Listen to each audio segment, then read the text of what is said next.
ఆ ఒక్క కేసు రాజకీయ పార్టీల అధికారాన్ని దూరం చేసిందా? ఆ కేసుతో రాజకీయ పార్టీలకు ఇబ్బందులు వచ్చాయా? ఆ కేసు ప్రత్యర్థి పార్టీలకు ప్రధాన అస్త్రంగా మారిందా? ఇంతకు ఆయా రాజకీయ పార్టీలను ఓడించిన ఆ కేసు ఏంటి? ఆ కేసుతో ఇబ్బందులు పడిన రాజకీయ పార్టీలు ఏంటి? ఆ కేసులో ఉన్న నేతలు ఎవరు? ఆ కేసుపై ఏం చర్చ జరుగుతోంది? Watch the story.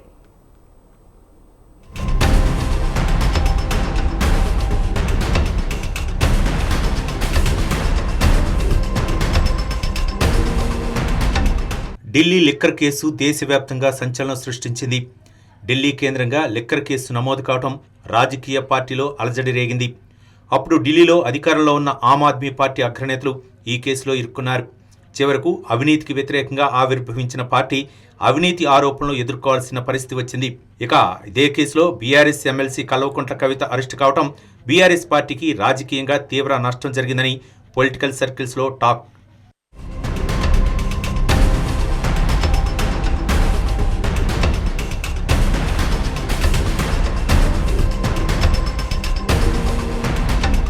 Delhi liquor case వెలుగులోకి వచ్చిన తర్వాత బీఆర్ఎస్ ఎమ్మెల్సీ కల్వకుంట్ల కవితను సిబిఐ, ఈడీ విచారణ చేసింది. ఇక అదే సమయంలో అసెంబ్లీ ఎన్నికల్లో బీఆర్ఎస్ ఓడిపోయింది. తెలంగాణలో ప్రధాన ప్రతిపక్ష స్థానానికి పరిమితమైంది.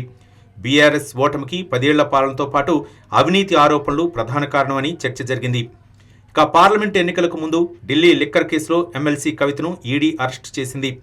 దీంతో 17 స్థానాల్లో పోటీ చేసిన బీఆర్ఎస్ పార్టీకి ఒక్క స్థానం దక్కలేదు.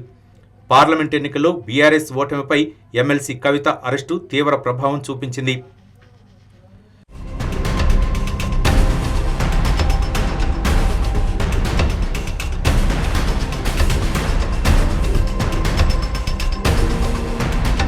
ఇక ఢిల్లీ లిక్కర్ కేసులో ఆమ్ ఆద్మీ పార్టీ అధినేత అరవింద్ కేజ్రీవాల్, మాజీ deputy CM Manish Sisodia arrest అయ్యారు. దీంతో ఆమ్ ఆద్మీ పార్టీకి అవినీతి మరకలు అంటించడంలో బీజేపీ సఫలీకృతమైంది.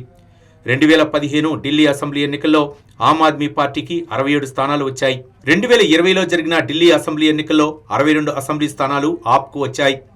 ఢిల్లీ లిక్కర్ కేసులో అరవింద్ కేజ్రీవాల్ అరెస్ట్ అయ్యి బయటకు వచ్చిన తర్వాత సీఎం పదవికి రాజీనామా చేశారు.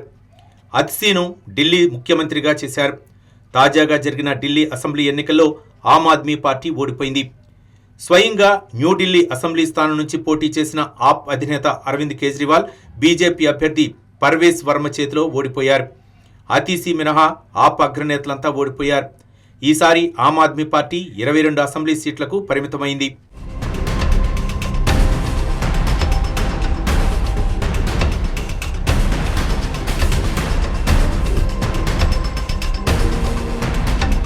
ఢిల్లీ అసెంబ్లీ ఎన్నికల్లో ఆమ్ ఆద్మీ పార్టీ ఓటమికి అవినీతి ఆరోపణలు ప్రధాన కారణమని చర్చ నడుస్తోంది.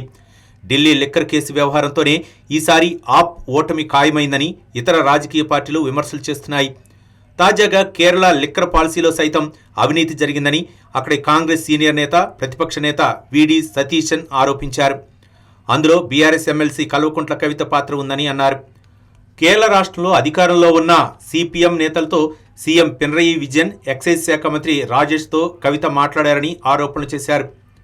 దీనిపై ఇప్పటి వరకు అధికారికంగా ఎలాంటి సమాచారం బయటకు రాలేదు.